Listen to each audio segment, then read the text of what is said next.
నేస్తాలైన శ్రీరుద్ర వారి మట్టి గణేశ విగ్రహాలు ఇప్పుడు అన్ని రత్నదీప్ స్టోర్స్ లో లభ్యం. త్వరపడండి. సెప్టెంబర్ 7న వినాయక చవితి ఉత్సవాలు ప్రారంభం కానున్నాయి. ఈ పండుగ కోసం దేశం మొత్తం ఎంతో ఆతృతగా ఎదురుచూస్తోంది. ఇప్పటికే మండపాలు నిర్మాణం కూడా దాదాపుగా పూర్తి చేసుకుంటున్నారు. అయితే ఈ క్రమంలోనే హైదరాబాద్లోని ఊహించని ప్రమాదం చోటు చేసుకుంది. గణేశుడి విగ్రహాన్ని వాహనంపై తీసుకెళ్తూ ఉండగా ఉన్నట్టుండి ఆ భారీ గణనాథుడి విగ్రహం ఒక్కసారిగా కుప్పకూలింది. నడి రోడ్డు మీద కూలిపోవడంతో వాహనాల రాకపోకలకు తీవ్ర అంతరాయం ఏర్పడింది.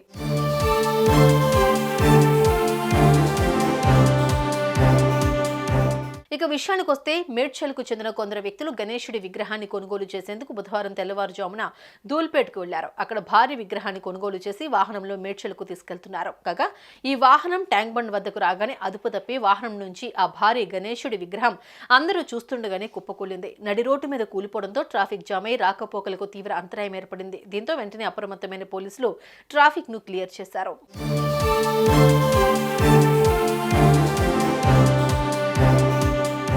భారీగా ట్రాఫిక్ జామ్ కావడంతో ఆఫీసులకు వెళ్లే ఉద్యోగులు తీవ్ర ఇబ్బందులు పడ్డారు. దీనికి సంబంధించిన దృశ్యాలు ఇప్పుడు సోషల్ మీడియాలో వైరల్ గా మారుతున్నాయి. వాహనాలు తీసుకెళ్లే సమయంలో చాలా జాగ్రత్తలు పాటించాలని, అదుపు తప్పిలా గణేశుడి విగ్రహాలు కింద పడిపోతే ఇటు ట్రాఫిక్ సమస్యే కాకుండా అనేక ఇబ్బందులు వస్తాయని పోలీసులు సూచిస్తున్నారు.